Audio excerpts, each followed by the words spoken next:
Witch of Moon's Lane presents How to Witch, bitch.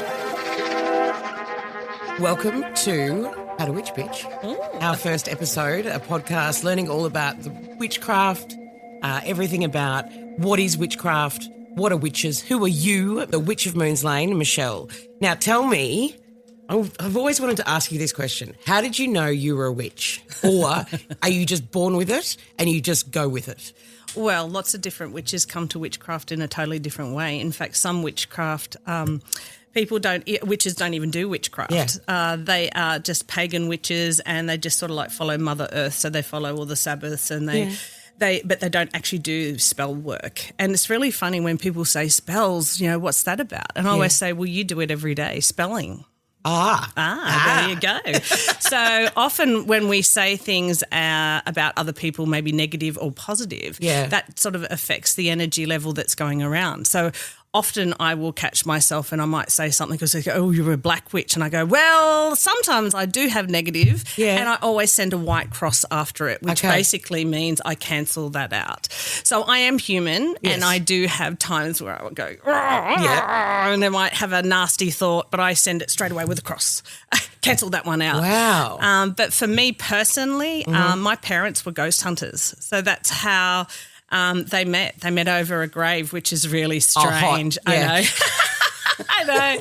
And then as they got together, lucky for me, I must have been very psychic because I was very tiny and they said that I was premature, but I actually worked out that they were being very naughty in the 60s. My dad was a rocker and my mother was a mod, and they both were into the supernatural, and that's how they met. So they met over a grave, and they were with a group where they were doing things where they were bringing in what we call mediumship, where you actually turn into somebody else. I know I do that as well. I know it's creepy, but it's a lot of fun. That's cool. And so they moved when I was very young into a house in Christchurch where they lived upstairs, and downstairs was Mrs. Frew, and she was basically witches. Not witches, she was basically Christchurch's psychic. And so she used to come, a little cab would come, and she'd get in a little cab and she'd go off and do her parties, and she'd do her crossing over shows, and she'd come back, and she would even mind me sometimes, and she would sort of say, have a twinkle in her eye, Mum said that this one's going to be special. And they would hear footprints going up, and their whole house was haunted, and they didn't know if it was Mrs. Frew or if it was them because of what they used to do. And so they were never really into witchcraft, but when I was 15, I had been very much a born-again Christian, and I was doing all of that, and I was just sort of and as in a way it kind of saved me because I didn't become a rebel, so I was always at Sunday school with my little Bible, and it just didn't sort of resonate with me. And because I had this other side where I was sort of psychic, and I was sort of being told that was demon worshipping, and I didn't believe that to be so. I then started looking at other various religions, and so I sort of started looking at Buddhism, and then I went into all types of different things. And the one that sort of really worked for me was I found this beautiful, if you wanted to become a witch, you needed a wand. And so to have a wand, you needed to go up to a beautiful tree of your choice and ask her for a wand. And if she believed you to be a witch, she would drop a branch. And did that happen? And that happened. And so How old were you then? I was 15. So you chose it? I chose it. So tell me, though, I want to go back to the born-again Christian stuff because that's just fascinating. So your parents are ghost hunters. Yep. You're living with the psychic from Christchurch. Yeah. How do you get into born-again Christian? Okay. So around about when I was two and a half, my parents split up. Okay. And my father remained in Christchurch, and my mother went on a holiday to Australia. Mm-hmm. And so on her holiday, she met my stepfather. And so technically, now this is a whole new story here. So technically, they met, fell in love, and he said to her, well, I will raise her as my own if you bring her over. So then my father then decided to kidnap me, and that's a whole new thing. Yeah, I can. This is So great. I travelled everywhere with him until I was found. And then I used to live with my grandmothers, and then my grandmother rang my mother and said, come and get us. So then at 7 I came to Australia.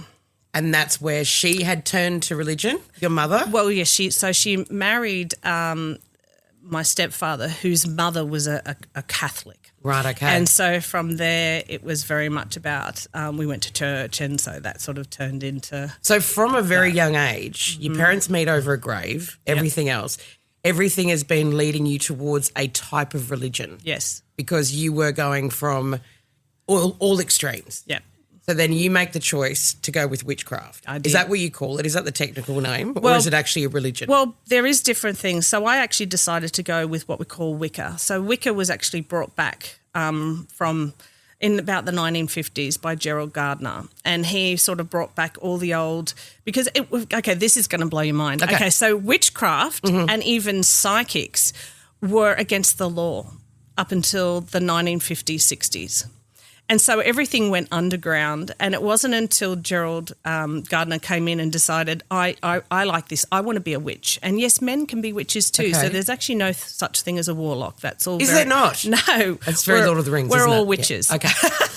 All right. And so he sort of went back and realised that witchcraft was very much underground, but it was still around, and that it was okay for people to start coming out. But even now it's still very much underground. People are sort It's of all not very dark. It's all very hidden, all that kind of stuff. Yeah. Whereas, we are actually sitting in your shop in Carrara Markets on the Gold Coast, not hidden very much. And you being so open about being a witch, then when I introduce you, this is my witch friend. Like that's actually pretty much what I call you.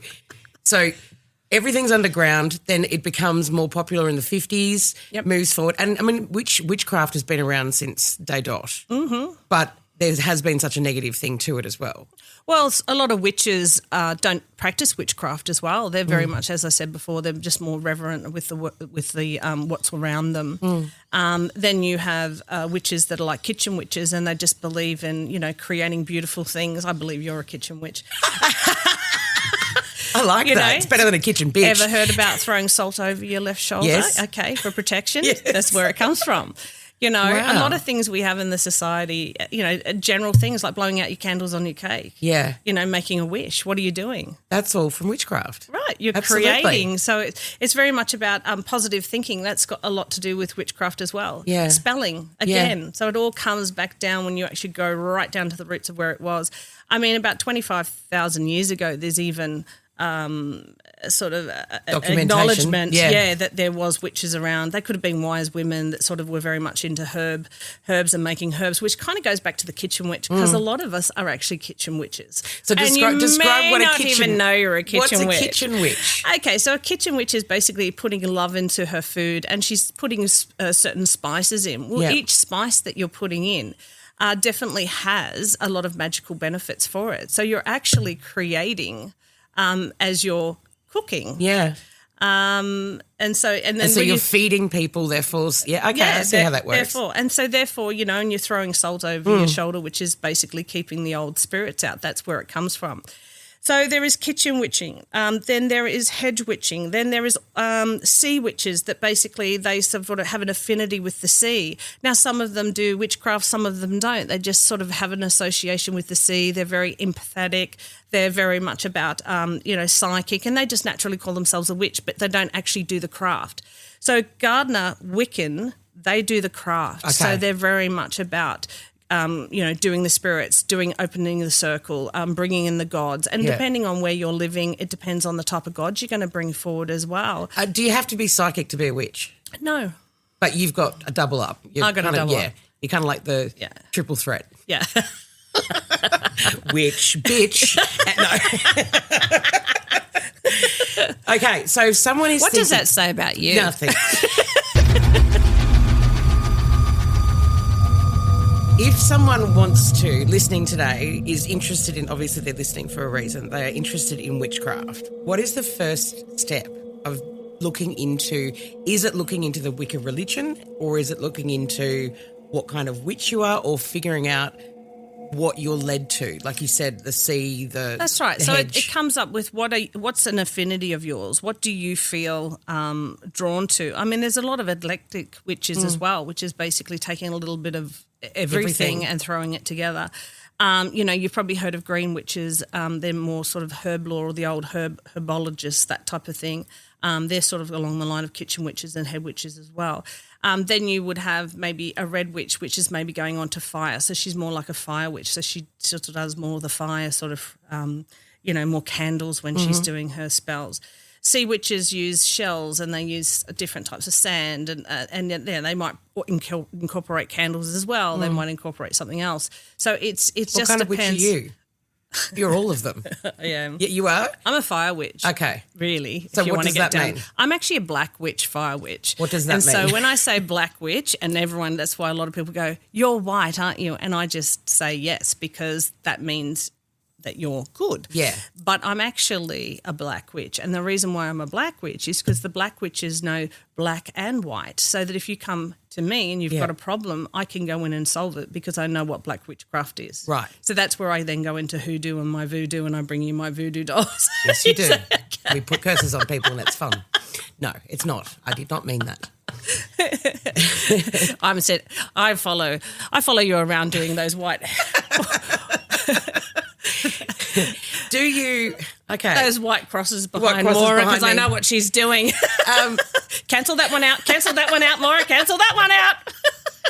So do you, like, when do you decide you are that witch, or are you chosen to be that witch, or how does that work? Where you say, I'm actually a black witch. Is that your decision? Well, basically, I really for me, I went and I actually asked this beautiful tree for a branch, and I waited and she dropped a branch. And so I gave her a cuddle. So have you ever seen people hugging trees? Yeah. You're a tree hugger as well. Yeah, I'm a tree Okay. hugger as well. So I hugged her, I thanked her. And so that day I actually went home, and they say, when you have your first wand, you're meant to sort of create it, make it beautiful, however that is. You can paint it different colours, you can put sprinkles on it, you can put a crystal on it. And so that's what I did. And it was really strange because that afternoon I was making a wand and it was really beautiful. And I just put it outside and I didn't tell anyone what I was doing. And that particular night, my mother and stepfather were having a party. Right. And they came out and all of a sudden there was about 4 crows, and they all just came down and they just sat in the tree and they started crowing. And one of them said as a joke, "Oh, there must be a witch around." And Wow. my mother looked at me because she knew I was doing something, and she looked at me and I just sort of like, ah. How old are you then? I was 15. Wow. So from then, that wand, what happens with that wand? Well, then that wand then became part of, I did an altar, and then I put the wand was the first to go on. And so then, depending on what type of witch you are, depending on if you're actually even going to be doing spell work. So you can work as solitary witch where you just do things on your own and you just put small circles around what you're creating for that time frame.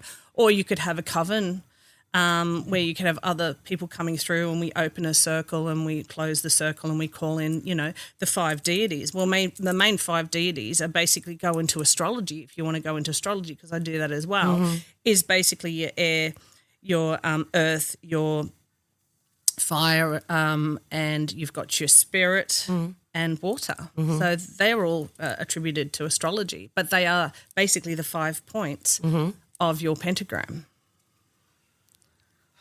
Okay, now the top of the pentagram is spirit. Right. Okay, and then you have your air and your earth and your water and your fire. And so depending on whether it's a point where spirit comes in first, or you flip it where spirit is at the bottom. Right. So that's where that Hollywood turned that into into Satan. There is a lot devil. of the stuff that we have obviously seen through pop culture, through movies, through everything else, that is not true. That is not the stuff that we've seen in the movies. Therefore, so everyone has that perception, I think, with the dark arts, all that kind of stuff. Yeah. That's a negative to you, or do you kind of like the fact that there's a bit of a untruth to it so you can prove to people that it's wrong? Does that make sense? Yeah, I know what you're saying. I think it's funny when people get to know me and they know the type of person I am, because the type of work that I do is very much about, caring for others and helping others. And so then when you throw the witch on top of that, they go, hey, but you don't look like a witch. You don't seem like a witch. And that's the thing. We have that negative idea of a witch over a cauldron, old lady, big nose, wart on her nose, everything else. Yeah. That's everything that you're not except for the cauldron. Yeah. That I think that's the interesting part, is that knowing you and having known you as a witch and a friend, you're absolutely nothing like what I perceived a witch to be. But therefore witches aren't what we think they are. And, you could be living right next to one. Yeah. And they don't necessarily have to have to dress in black, although I do because I just love that colour anyway. Yeah. They don't necessarily have to dress in black. They could be in all colours. Yeah. And they might be very solitary. You might never find out that they do Wicca or they're a witch. They might be very open with it. They could also, because there's a lot of witches that are witches that work in my field, but they don't come out with witches. They might call themselves, a butterfly happiness or happy this, and it's very light. Whereas I've come in right in with this is who I am, and I've never shied away from that, and I've been doing that for many years because that is who I am. I want to be authentic. I want you to know who I am. So yes, as much as I've done this since I was 15, and at that time I was a born-again Christian, so I was actually still getting onto my Bible bus on the Sunday.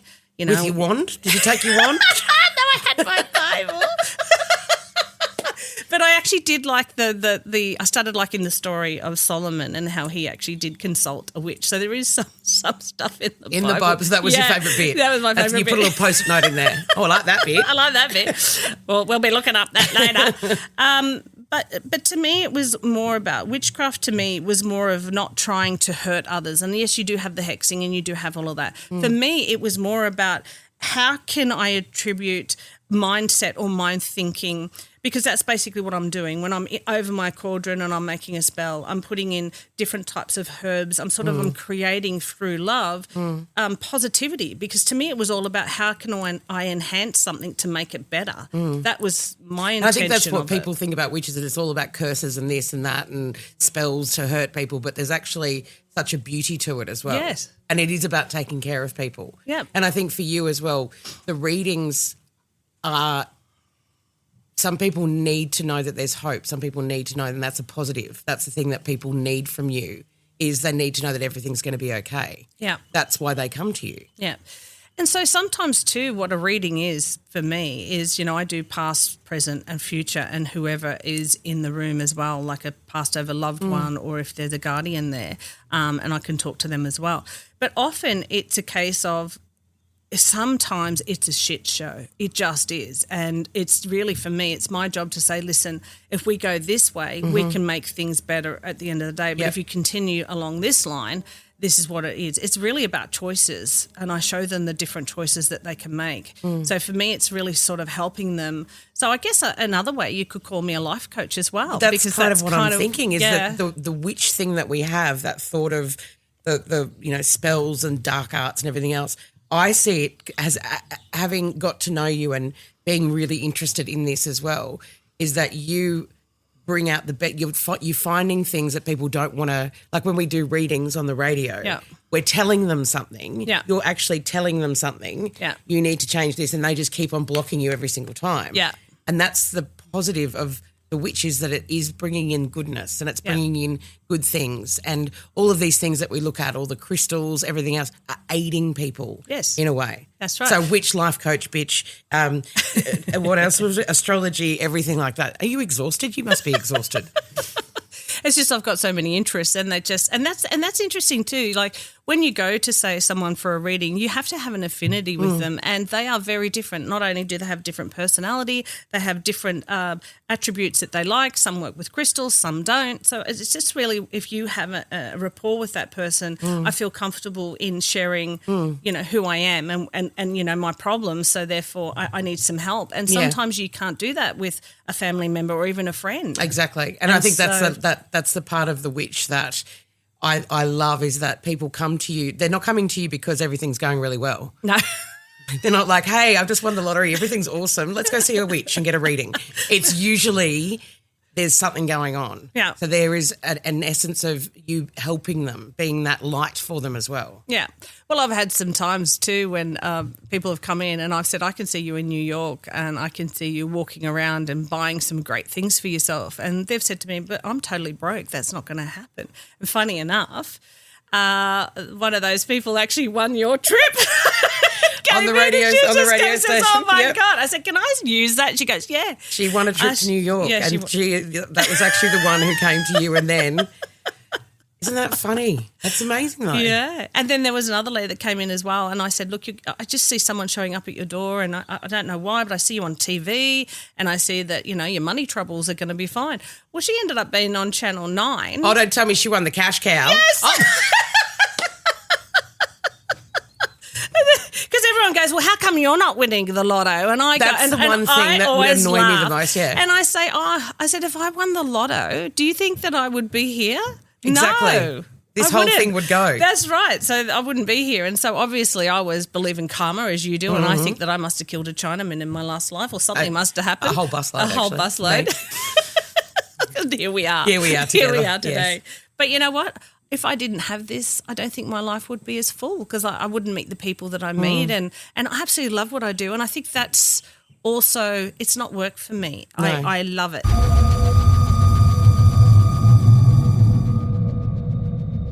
You are this witch. You are this person who helps people, who tries to find light, who tries to learn more. You seem very, if you're 15 and you're looking at, even though you're with a Bible and you've got a wand at the same time, you're very curious. Have you always been like that? Yeah. Always. Yeah. And it's also too like tarot. Like often people say, well, if you're meant to do tarot, you're meant to have tarot will arrive on your door. What does that mean? And so it means if you're meant to sort of be a psychic, because there's tarot readers and there's psychic tarot readers. So Okay, what's the difference? Okay, so I'm a psychic tarot reader, which means I channel, so I hear. So I am a clairaudient, I'm a medium, and so I will hear. So as I'm doing the cards, I'm also hearing information as well. And so for me, a card that may be in a book may be this is for that. For me, I'll read that and I'll read more into it because Okay. I'm also psychically channeling it. Yep. But if you're meant to be a tarot reader, the old gypsy law is that a deck of tarot will show up at your door. Did that happen to you? And that happened to me. How did that happen to you? So I was out at a party. Now I must have been about 24 and I was sort of, when I say party, I was hanging around a cemetery. So I was in a cemetery. What a hoot. And there was a whole lot of us. Right, okay. And there was fabulous nightclubs on either side of us. But no, I wasn't there. So you found your people by this stage. You found your people, okay. I found all these vagrants and anyway, off we went. I conned them into all going to a cemetery with me. See, you always go back to your roots. I thought it was just like my mother. Sounded like your mum. Anyway, we were around there. We were doing all this, and there was a tarot reader there, and she said, "Oh, would you give me a reading?" And so I remember my first reading was actually on a grave. Oh my God! Can you believe that? No, actually, I can believe that. I can. And anyway, she said to me, because I was using her cards, she said to me, you're fabulous at that. You know how to read them really. That's the best reading I've ever had. And I just went, oh, okay. And so I went off and I told an old friend of mine who I'd grew up with, and he found it hilarious. And so now this will throw you again. So on the 31st of March, 1994, Okay. he bought me a book of the very first cards, which I still use today, and he put them at my front door. Now, we then go to 2000. Yeah. My daughter was born on that very day. The 31st of March. Yes. Right. My first daughter. And is she, do you think, also going to follow? She is very much like me, yes. Do you think it is actually something that has been passed through generations? Well, yeah, so my mother was, and looking back, her mother also very much was, but her mother was actually a school teacher, IS, or she was also Bible study. So she very much was into the church, but on the weekends, she was very much about... She was at the cemetery. No, but she could feel things and see things and all of that as well. But she was always a little bit scared of it because, you're talking about the 50s and 60s here. We're talking about very closeted guarded, Yeah. that type of thing. You wouldn't tell anyone, you'd sort of be, looked at differently, I guess. And so she never really sort of said that. She had those very funny Nana glasses love that them. you had, very Yeah. Coronation Street living. Yeah, nice little hats, the pillow hats, and that very, very well-to-do woman. She ended up working as a lawyer secretary and all of that. And so, so she's not going to come out and say, but on the weekend, I did Sunday school and then I went home and I saw a ghost. Just... And then I started talking to a dead person. Yeah, and then I went and baked some cookies for the bake sale. Yeah, that's it. Threw a bit of salt over my shoulder But and how away we good, go. though, that's 3 generations. So 3 generations and now your daughter as well. Yeah. But how easy it is for you now than it would have been for her, like you said. Oh. She would have been, it would have been hidden and Wicca coming out in the 50s. Yep. Therefore more accepted. Yep. What do you think about people who refuse to believe? Well, Because you would find that a lot. yeah, oh gosh, yes. But I always believe in holding space for people. So I always look at it this way. You can't expect, you wouldn't go up to a kindergartner and say, why don't you know X, Y, and Z? You would just hold space for them to learn in their own time. And I always believe that we are always students as well as teachers. So I'm still learning, as I go. And I think that the minute you stop learning, then forget it. Yep. You might as well just, daisies up. Yep. But I feel that for her and for me, I think you're right. I think I've come out in a time where it's more accepted. It's still very much underground, but it's definitely more accepted. Do you find people who question you? Do you find people who say, I don't believe this is rubbish? And I mean, here we are, we're on the Gold Coast in the Carrara markets and we're in a dark shop with crystals and cats and cauldrons and everything else. Do you get those? I can only imagine the people who would walk past and go, what a load of rubbish. Well, I have had a lady come in. I've actually had a few, but I've had this one where she came in and she suddenly decided that the devil was attacking her and she went, oh, and then she actually fell out of the shop and hit her head. And I was rushed out there. I'm so sorry, da-da-da. And she was like, don't touch me. She really thought that I was the devil and I was very much adamant I wasn't, but I sent somebody else over to help her. Yeah. But she believed in her mind, and this is the belief system is so strong, if fear is your belief, then fear will find you. But you can create anything in that space, and that's why I'm saying you've got to be very careful with your words. They spell. They basically can create for you. So you can create that environment of living in fear, and that I'm the devil. But the funny thing is, witches don't believe in devils, so that's all Christian too. Back to your Bible. Yeah, back to the Bible. So again, we don't believe in the devil. So what do you believe in then? Well, we believe in karma and we believe in light and dark, and it depends on what type of person you are. So Do you believe in God? So I believe in a higher force. Yes, But it doesn't have a name. it doesn't have a name. And is that with I your don't religion? believe, and I don't believe he's a sex either. I don't believe that energy. We is all know it's a woman. yeah. Absolutely. Seriously. Come on. Well, then I want her to know about menopause, and I want to have a word with her. Her and I got to have some words. So you believe in a higher a higher power. Mm-hmm. Is this just you or is this witches in general? No. So there we go back to each Everyone witch is different. Okay. And again, You're your own witch bitch. Look, I take people as they are. They're good and bad. Look, everybody has to be judged as they are, not their colour or their creed or who they are and what they do. Are they a good person? I'm a good person because I choose to be a good person and I'm not living in fear. People I know, some of them aren't very good people at all, but they live in fear. And so because it's fear of karma or retribution from God, is they are good people for that reason. We've covered a lot in our first episode. I know we have. We've got graves, we've got Bibles, we've got wands, we've got I don't even know what else. Oh my God, if you're still here, congratulations. There is plenty more as well. Our next episode, we are going to talk about things like the tools of the trade, so your cauldrons, your crystals, back to the wands, all that kind of stuff, because obviously we all have an idea of what it all is.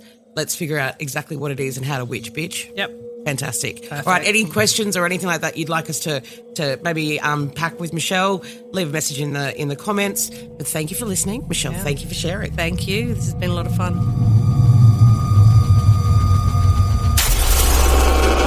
Woodwork Podcasts.